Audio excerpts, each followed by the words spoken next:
আমি জ্যোতি মেহরা। 7 বছর ধরে বিবাহিত হওয়ার পরেও আমার কোনো সন্তান ছিল না।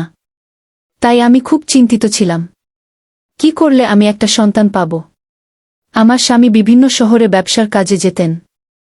আমাদের সাথে আমার দেওর থাকত। সে খুবই স্মার্ট ছিল। আমার স্বামী যখন অন্য শহরে যেতেন, তখন আমার দেওর আমার জন্য পান নিয়ে আসতেন। আমার দেওর বলতো, বৌদি, এটা একটা অন্যরকম পান।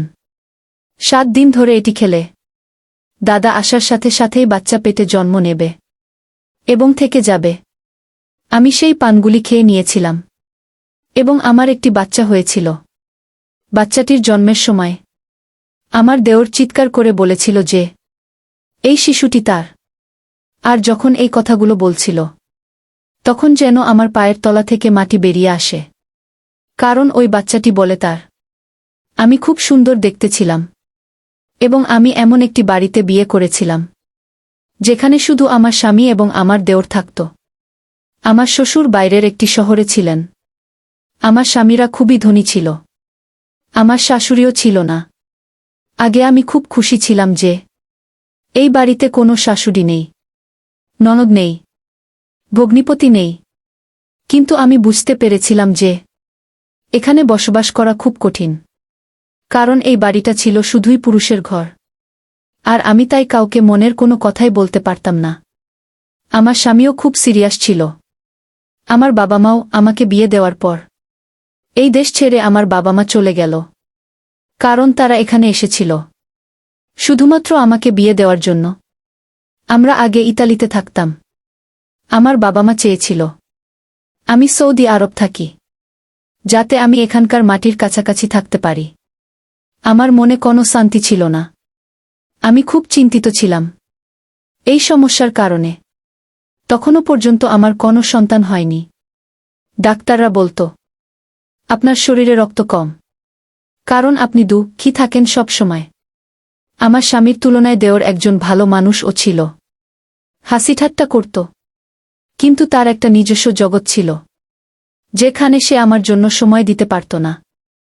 ইউনিভার্সিটিতে চলে যেত, সেখানে বন্ধুদের সময় দিত, কিংবা ফোন নিয়ে ব্যস্ত থাকত। আমি ভাবতাম কখন যে সে ফ্রি হয়ে এসে আমার সাথে কথা বলবে, তাহলে আমার সময় ভালোই কাটবে। খুব ভালো কথা বলতো। তার নাম ছিল আশিস নেহেরা। মাঝে মাঝে আমরা দেওর বৌদি মিলে প্ল্যান করতাম কি খাওয়া যায়। সে কিছু খাবার, যেমন পিৎজা, বার্গার, এইসব নিয়ে আসত। তারপর আমরা একসাথে পিৎজা খেতাম, এখানের ওখানের গল্প করতাম। এভাবেই সময় ভালোই কেটে যেত। আমার স্বামীও এই ব্যাপারটা জানত। আমার স্বামী বলতো তার ভাইয়ের থেকে কিছুটা দূরে থাকতে। আমি বলেছিলাম যে সে তো অপরিচিত নয়, সে এই বাড়িতেই থাকে।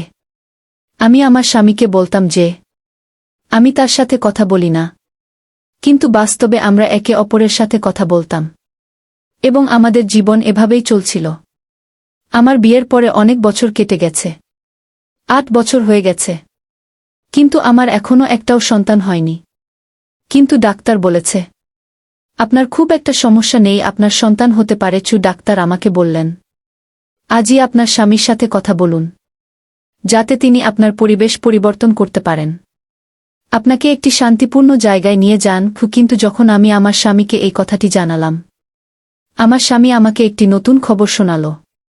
আমার এসে বলল যে আমাকে কাজের জন্য অন্য শহরে যেতে হবে এবং বলল তোমার সন্তান হতে পারে। কিন্তু যাওয়ার সময় আমার স্বামী আমাকে বলে আমি দোকানদারকে বাড়ির নম্বর দিয়েছি, তোমার যদি কোনো কিছুর দরকার হয় তবে দোকানে ফোন করে দিলে সেই জিনিসগুলো বাড়িতে পৌঁছে যাবে। আমি বললাম জিনিস অর্ডার করার কি দরকার, আশিস নেহেরা নিয়ে আসতে পারবে। তখন আমার স্বামী বলেছিলেন তোমাকে তার কাছে কিছু চাইতে হবে না, এমনকি তার সাথে কথাও বলতে হবে না। সে তার কাজ করুক, তুমি নিজের কাজ করো। এমনকি ওর জন্য রান্না করারও দরকার নেই, ও বাইরে থেকে খাবে। আমি বললাম তোমার কি হয়েছে? সে বলল আমি তোমার বর, আর তাই আমি যা বলছি তাই তোমায় করতে হবে। আমি বললাম কিছু কি হয়েছে? সে বলল না, তেমন কিছুই না, আমি শুধু তোমাকে বলে দিলাম যে ওর থেকে দূরে থাকবে। আমার এক কাকিমা বাইরে চলে গেছেন। যখন তিনি ফিরে আসবেন তখন তিনি তোমার সাথে থাকতে আসবেন। তোমার খেয়াল রাখবেন উনি। আর তোমার ভয় করবে না। একটু আশ্চর্য ব্যাপার হলো, আমার স্বামী চলে যাওয়ার আগে আমার দেওরের সাথে দেখাও করেনি। হয়তো ভাইদের মধ্যে কিছু রাগের কারণ ছিল, কিন্তু এমন তো কখনো ঘটেনি। কারণ আমার দেওর তরুণ ছিল এবং আমার স্বামী সব সময় এটা বুঝত। আমি ভেবেছিলাম এটা একটা ছোট বিষয় যা দুই ভাই সমাধান করে নেবে, কিন্তু আমি আমার স্বামীর কথা বিশ্বাস করতে পারছিলাম না যে আমি আমার দেওরের সাথে কথা বলতে পারবো না। আমাকে তার সাথে কথাও বলতে হবে, আমাদের একসঙ্গে খেলাও খেলতে হবে এবং একসঙ্গে থাকতেও তো হবে। আমার স্বামী চলে গেলে আমার দেওর একদিন আমার জন্য একটি শাড়ি নিয়ে আসলো। আমার এই দেওর ছিল অন্য ধরনের। আমরা একে অপরের সঙ্গে বন্ধুর মতো কথা বলতাম। আমার দেওর বলল, দাদু কি পারছে না তোমার চিকিৎসা করাতে? সে তোমার চিকিৎসা করায় না কেন? আর তোমাকে কোথাও নিয়েও যায় না। কিন্তু আমি এই বাড়িতে একটি বাচ্চা দেখতে চাই, যাতে তোমার মুখ থেকে কষ্টের ছাপ সরে যায়। এজন্যই আমি কিছু মন্ত্র পড়া পান নিয়ে এসেছি। তোমাকে 7 দিন ধরে এটি খেতে হবে। তারপরে দাদা যখন আসবে তখন সুসংবাদ পাবে। আমি আমার দেওরকে ধন্যবাদ জানিয়েছিলাম এবং তাকে বলেছিলাম যে সে সত্যিই একজন ভালো মানুষ, যে এত চিন্তা করেছিল আমার জন্য। আমি বললাম তাকে, আল্লাহ তোমাকে একটা মিষ্টি বাচ্চার কাকা বানিয়ে দিক। আর আমি সেই পানটি 7 দিন ধরে প্রতিদিন খেয়েছি, এই ভেবে যে একদিন সবকিছু ঠিক হয়ে যাবে। আমার দেওর আমাকে প্রতিদিন গল্প বলতো যে এই পান তো অমুকও খেয়েছিল। আমি যেখান থেকে এগুলো নিয়ে এসেছি সেখানের খুব নাম ডাক হয়েছে। মানুষ তাদের কাছে যায় এবং তাদের সমস্যার সমাধান করিয়ে ফিরে আসে। বৌদি, তোমার সমস্যারও সমাধান হবে।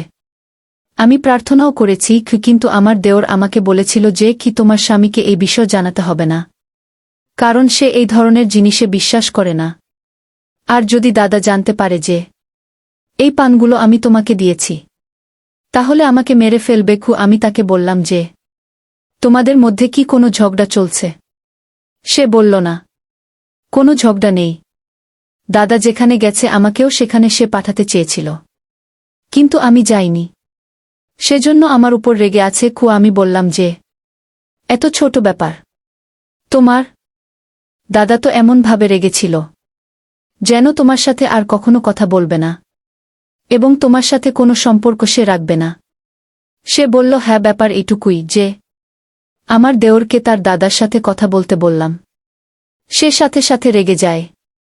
কিন্তু সেই দিনগুলিতে আমি আমার দেওরের মধ্যে আরও একটি জিনিস লক্ষ্য করেছি যা সে আগে কখনো করত না, আর তা হল সে এখন গভীর রাতে বাড়িতে আসে। আমি একা ছিলাম, তাই আমি ওকে বললাম তাড়াতাড়ি বাড়িতে আসতে। আমার মনটা কেমন একটা করে, আমি নার্ভাস হয়ে যাই। সে বলল, বৌদি, আমি তাড়াতাড়ি আসার চেষ্টা করি, কিন্তু কাজটাই এমন যে আমি তাড়াতাড়ি আসতে পারি না। আর এছাড়া আমি তোমার জন্য পান নিয়ে তবেই তো বাড়ি আসি। তার জন্য আমাকে সেখানে বসতে হয় কি সে আমার জন্য পান নিয়ে আসত। সেই পান খেয়েছি। আর বিভিন্ন অজুহাত দেখিয়ে আমি আমার দেওরকে এখানে ডেকে নিয়েছি। ওকে বললাম যে তুমি এখানে চলে এসো, তোমার সাথে আমার জরুরি কাজ আছে। আর আমার মনও ভালো নেই, কারণ আমি একা। আমার দেওর বলল, ঠিক আছে, তাহলে আমি তোমাকে আমার সাথে আমার ঘরে নিয়ে আসব। হ্যাঁ, তুমি আসো, আমার তোমাকে দরকার। কিন্তু সে যখন এলো, আমি অবাক হয়ে দেখলাম যে সে আমার দিকে ভালোভাবে তাকালো না এবং আমাকে কিছু বলল না। সে তার মতো তার ঘরে চলে গেল। হঠাৎ আমাকে না বলে আমার স্বামী বাড়িতে চলে আসলো। আমার দেওর তার ঘরে বসে রইল। আমার স্বামী তার পাশ দিয়ে চলে গেল। আমার স্বামী আসার আগে আমার দেওর বলছিল যে দাদা এলে অবশ্যই আমাকে ক্ষমা করবেন এবং সবকিছু ঠিক হয়ে যাবে। কিন্তু আমার স্বামী তা করেননি। বরং আমার স্বামী আমাকে তার সাথে অন্য শহরে নিয়ে যায় এবং আমি সেখানে থাকতে শুরু করি। এখানে আর আমি থাকতে থাকতে মাত্র 1 মাস হলো, আর জানতে পারলাম যে আমি গর্ভবতী। এটা যেন মনে হলো মৃত্যুমুখে কোনো মানুষ জীবন ফিরে পাচ্ছে। বিয়ের 7 বছর পর এমন খবর পাওয়া ছোট কথা নয়। আমি খুব খুশি হলাম, কিন্তু দেওরের দেওয়া পানের কথাটা আমার স্বামীকে বলিনি। শুধু বললাম সন্তান না হওয়া পর্যন্ত আমরা একই বিছানায় থাকব। আমার স্বামীও খুব খুশি। আমি যখন আমার দেওরকে ফোন করলাম, তখন তার নাম্বার বন্ধ ছিল।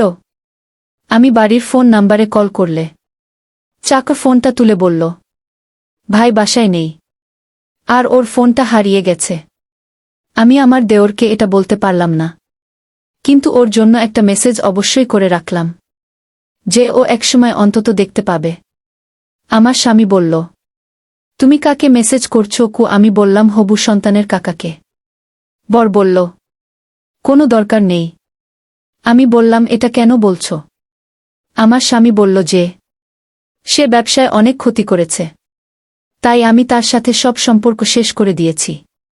তাকে তার জমির অংশ দেওয়া হয়েছে, এবং এখন থেকে সে তার অংশে থাকবে। তার সাথে আমাদের কোনো সম্পর্ক থাকবে না।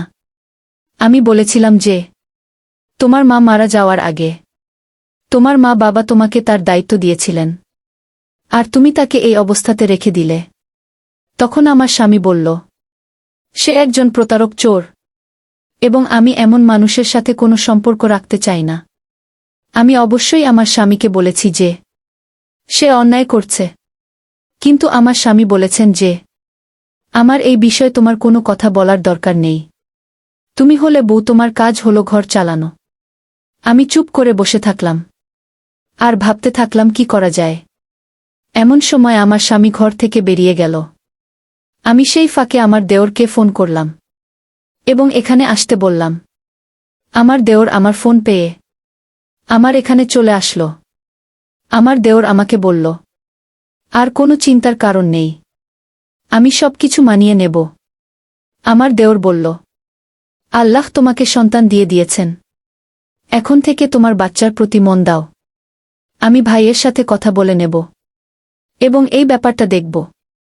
কিছুক্ষণ পরে আমার স্বামী বাড়িতে আসলো এবং আমার দেওরকে দেখে রেগে গেল। আমি বললাম, ওকে মাফ করে দাও, সে তোমার ছোট ভাই। আমার স্বামী আমাকে বলল, সে আমার ভাই, তোমার ভাই নয়। যদি তোমার ভাই হতো তাহলে তুমি কথা বলতে পারতে। আমি বললাম যে সে আমার ভাইয়ের মতোই ছিল। আমি আমার স্বামীকে কি করে বলবো যে তার কারণেই আমরা জীবনে সন্তানের সুখ পেতে চলেছিলাম। কিন্তু আমার দেওর আমাকে এসব বলতে নিষেধ করেছিলেন, তাই আমি চুপ করে রইলাম। সত্যি বলতে কি, তারপর কিছুক্ষণ পরে আমার স্বামী আমার দেওরকে চলে যেতে বললেন, আর আমার দেওর চলে গেল। আমি আর সময় পাইনি আমার দেওরকে ফোন করার বা তার সাথে কথা বলার। প্রথম তো আমার স্বামী এটা বারণ করত, এবং দ্বিতীয়ত আমি আমার হবু বাচ্চার কেনাকাটায় এবং খুশিতে এতটাই ব্যস্ত ছিলাম যে আমি কারো কথা ভাবিনি। তারপর আল্লাহ আমাকে একটি সুন্দর ছোট ছেলে দিলেন। তাকে পেয়ে আমি খুব খুশি হয়েছিলাম। আমি দিনরাত যেন তার পূজা করতাম। ছেলের যখন 2 মাস বয়স, তখন আমি আমার স্বামীকে বলেছিলাম যে এবার আমরা বাড়ি ফিরে যাব, কারণ আমি এই ফ্ল্যাটে তোমাকে আর এই বাচ্চাকে নিয়ে আর থাকতে চাই না। এবার আমাদের বাড়িতে থাকব। আমার স্বামী বলল যে বাড়িটা এখনো আমার, অবশ্যই আমরা সেখানে যাব, আর আমার ভাই এলে তাকে সেই বাড়িতে তার ভাগের যত টাকা হয় ততটা দিয়ে দেব। আমি বললাম, যা খুশি করো, কিন্তু এবার আমি ঘরে যাব। আসলে আমি আমার বাচ্চাকে তার প্রিয় কাকার সাথে দেখা করাতে চেয়েছিলাম, কিন্তু আমাদের বলা হয়েছিল যে বাড়ি বন্ধ আর আমার দেওর নেই। কিন্তু বাড়ি ঢুকে মনে হলো যেন কেউ এখানে থাকছে, যেন এই বাড়িতে একজন মহিলা আছে। আর সেটা এই জন্য যে আমি জানতে পেরে গিয়েছিলাম যে বাড়ির সব কিছুই এক মহিলা ব্যবহার করত যেন। আমার সেরকমই মনে হলো, কিন্তু সেই মহিলা কে হতে পারে? আমি সেদিকে আর মন দিলাম না। এরপর আমার দেওর ওখানে এলো। আমার বড় সেখানে বসেছিল, কিন্তু তবুও আমি আমার আবেগ ধরে রাখতে পারলাম না। ওকে বলে বসলাম যে দেখো তোমার ভাইপো। আমার দেওর তখন বলল কি না, এটা আমার ভাইপো না। ওর কথা শুনে আমি অবাক হয়ে গেলাম। আমার স্বামীও বলল, তুমি বাচ্চাকে ভালোবাসবে না? তুমি এত অহংকারী, এই বাড়ি থেকে বের হও। তখন আমার দেওর বলল, এটা আমার ভাইপো নয়, কারণ সে ও আমার ছেলে। কি এটা শুনে আমার পায়ের নিচ থেকে মাটি সরে গেল। আমার স্বামী বলল, খুকি রকম আজে বাজে কথা বলছ? কি বাজে অভিযোগ করছ গু? আমার দেওর বলল, আমি কাউকে দোষারোপ করছি না, এটা আমারই ছেলে, আমি প্রমাণ করতে পারব। আমি তাকে বললাম, তুমি কিসব বলছ? আমি ইশারা ও করলাম যে তোমার কি হয়েছে, তুমি কি চাইছ? তোমার জন্যই তো বাচ্চাটা হয়েছে। তখন আমার সেই পানের কথা মনে পড়ল এবং সাথে সাথে আমি আমার স্বামীকে সব খুলে বললাম। আমার স্বামী বলল, এই পানেতে তুমি কি মিশিয়েছিলে? এতে তুমি অজ্ঞান হওয়ার কোনো ওষুধ মিশিয়ে দাওনি তো? আমি এখানে না থাকার সুযোগ নিয়ে কোনো জঘন্য কাজ করনি তো তুমি? গুয়ে আমার স্বামী অদ্ভুত কথা বলছিল, কিন্তু আমি তো শুনে লজ্জায় ঘেন্না মরে যাচ্ছিলাম প্রায়। যাকে আমি ভাইজের মতো ভেবেছিলাম, আমার ভাই হিসেবে দেখেছিলাম, সে যদি সত্যি আমার সাথে এমন কিছু করে থাকে, তাহলে তো আমার জীবনটাই নষ্ট হয়ে গেল। আমার হৃদয় যেন বলতে লাগল। দেওর বলল, এটা আমার সন্তান, আমি ওকে চিরকাল তোমার কাছে থাকতে দেব না। সে বলল, তুমি পরীক্ষা করে নাও। আমাকে বারবার আমার বর একই কথা জিজ্ঞেস করত। আমি যখন বাসায় ছিলাম না, তখন কি হয়েছে? কোন ঘরে তুমি ঘুমাতে? কোন সময়ে ঘুম থেকে উঠতে? রাতে কি মনে হতো যে তুমি অজ্ঞান হয়ে গেছ আর তোমার কোনো হুঁশ নেই? তুমি কি ঘুমের সময় ঘরের দরজা ভিতর থেকে আটকাতে? আমার স্বামী আমাকে অদ্ভুতভাবে দেখতেন। আমাকে বারবার আমার বর একই কথা জিজ্ঞেস করত। আমি যখন বাসায় ছিলাম না তখন কি হয়েছে? আমি আমার স্বামীর প্রশ্নে বিরক্ত হলাম। আমি তাকে বললাম, আমি এমন কিছুই করিনি, দরকার হলে ডিএনএ টেস্ট করো। সেভাবে আমার কথা শুনে ডিএনএ টেস্ট করা হলো। কিছুক্ষণ পরে রিপোর্ট হাতে এসেছে। যখন রিপোর্টের খাম খুলে ফলাফল দেখা গেল, রিপোর্টটি আমার স্বামীর হাত থেকে পড়ে যায়, কারণ রিপোর্ট অনুযায়ী এই শিশুটি আমার স্বামীর নয়, আমার দেওরের। আমি মাটিতে বসে পড়ে কাঁদতে লাগলাম। আমার স্বামী আমার দিক থেকে মুখ ঘুরিয়ে নিল। তখন আমার দেওর বলল, আমি কিছুই করিনি, তোমাদের আমি সব বলবো। ডাক্তার বৌদিকে বলেছিলেন কি তোমার কোনো সমস্যা নেই, চিকিৎসা করা যায়, কিন্তু তোমার স্বামী কখনো তোমার চিকিৎসা করিয়ে দেয়নি। তাই আমি তোমাদের জীবনে সুখ ভরাতে চাই। বৌদি, তোমার চিকিৎসা করাতে চেয়েছিলাম, কিন্তু আমি একটা মেয়ের প্রেমে পড়েছিলাম, তাকে বিয়ে করেছিলাম, তাই টাকা চুরি করেছিলাম, কারণ সে খুব অসুস্থ ছিল। কিন্তু তারপরও সে আমাদের সন্তানকে জন্ম দিতে চেয়েছিল। আমার সাথে দাদার ঝগড়া হলো, আর এই কারণে দাদা আমার থেকে সবকিছু কেড়ে নিল। সেই মেয়েটিও যাকে ভালোবাসতাম, সেও এই পৃথিবীতে বেঁচে থাকেনি, কিন্তু আমাদের বাচ্চা জন্ম নিল এবং সেদিনই জানতে পারলাম, বৌদি, তুমি একটি মৃত সন্তানের জন্ম দিয়েছিলে। পান জিনিসটা ছিল একটা অজুহাত। তোমাকে ওই পানেতে ওষুধ মিশিয়ে দিতাম। ওই ওষুধটা খুব স্পেশাল ছিল, আর অনেক দূর থেকে আনা হয়েছিল। আর আমি নিশ্চিত ছিলাম এটা অবশ্যই একটা প্রভাব ফেলবে, আর সেটাই হয়েছে। তুমি এটাকে ভাগ্য বলো বা যাই বলো, তুমি বাচ্চা তো পেয়েছিলে, কিন্তু তোমার বাচ্চা ছিল খুব দুর্বল। পৃথিবীতে আসার সাথে সাথেই সে মারা গেল। আমি ওই মৃত শিশুটির জায়গায় আমার বাচ্চা রাখলাম, কারণ আমি তোমার ভালো চেয়েছিলাম। আমি এই উপকারটা শুধু তোমার জন্য করছিলাম বৌদি, তোমার স্বামীর জন্য নয়। ঠিক তখন জানতে পারলাম যে তোমার স্বামী আমার প্রতি কোনো উপকার তো করেইনি, তার উপর আমাকে সম্পত্তি থেকে সম্পূর্ণভাবে বের করে দিয়েছে। তাই প্রতিশোধের আগুনে পুড়ে আমি তোমার কাছ থেকে আমার সন্তান কেড়ে নিতে এসেছি। আমি আমার বাচ্চা ছাড়া বাঁচতে পারব না, কারণ এখন আমার সবই আছে। তোমার স্বামী তার নিজের নামে সব নিয়ে নিয়েছে। আমার দেওরের চোখে জল ছিল, সে খুব কাঁদছিল। আমি তাকে বললাম যে আমিও বাচ্চা ছাড়া বাঁচতে পারব না। আমি আমার দেওরের পায়ের কাছে বসলাম এবং তাকে বললাম যে তুমি সবসময় আমাকে সাহায্য করেছ, এই শিশুটিকে আমায় দাও। আমি তাকে আমার সন্তান মনে করেছি। আমি তাকে 3 মাস ধরে মানুষ করছি। তুমি আমার অনেক উপকার করেছ। আমি যদি জানতে পারতাম যে আমার সন্তান পৃথিবী ছেড়ে চলে গেছে, আমার কোল খালি থাকলে আমি ঘটনাস্থলেই মারা যেতাম। তার মৃত্যুতে আজও আমি দুঃখিত। কিন্তু এই বাচ্চা আমার হাতে আছে, তাই আমি বেঁচে থাকার কথা ভাবছি। আমি আমার স্বামীকে বললাম, তুমি কেন এমন করলে? তাকে ক্ষমা করে দাও। সে যা করেছে ভালোবাসার জন্য করেছে। তুমি সব সময় তোমার কাজে ব্যস্ত ছিলে। তুমি কখনো আমার দিকে তাকাওনি, আমার চিকিৎসাও করনি। তোমার ভাই আমার সাথে সবসময় ভালোই করেছে, কিন্তু সে তো চাইলে আমার সাথে খারাপও করতে পারত। তুমি যা আশা করছিলে, কিন্তু তবুও সে আমার ইজ্জত রক্ষা করেছে। আমার জন্যই সে এসব করেছে। এমনকি আমাকে তার সন্তানও দিয়েছে। আমার বর বলেছিল, তুমি তোমার সন্তান আমাদের দিয়েছ, তাহলে আমি কেন তোমাকে অধিকার দিতে পারব না? তুমি যা চাও আমি তোমাকে দেব, কিন্তু আমার একটা শর্ত আছে। আমার এবং আমার দেওরের মুখ ফ্যাকাশে হয়ে গেল। আমার স্বামী আবার এমন কথা বলছেন? আমরা অবাক হয়ে গেলাম। তিনি বললেন, শর্ত হলো তোমাকে সারা জীবন আমাদের সাথে থাকতে হবে, যাতে তুমি তোমার বাচ্চার সাথে থাকতে পারো, আর আমি আমার ভাইয়ের সাথে। আমাদের চোখে জল এসে গেল। আমরা কাঁদতে লাগলাম। বাচ্চাটাকে আমার দেওর আমার দিকে এগিয়ে দিয়ে বলল, এখন থেকে বৌদি এই বাচ্চার মা তুমি, আর আমি তার কাকা। সে যেন কখনই না জানে যে আমি তার বাবা, আর তার মা এই পৃথিবীতে নেই। সে যেন কখনই না জানে যে আমি তার বাবা, আর তার মা এই পৃথিবীতে নেই। আমি তাকে ধন্যবাদ জানালাম, এবং সেই শিশুটিকে বুকের মধ্যে জড়িয়ে ধরলাম, যে সে আমার নিজের সন্তান। 4 বছর হয়ে গেছে।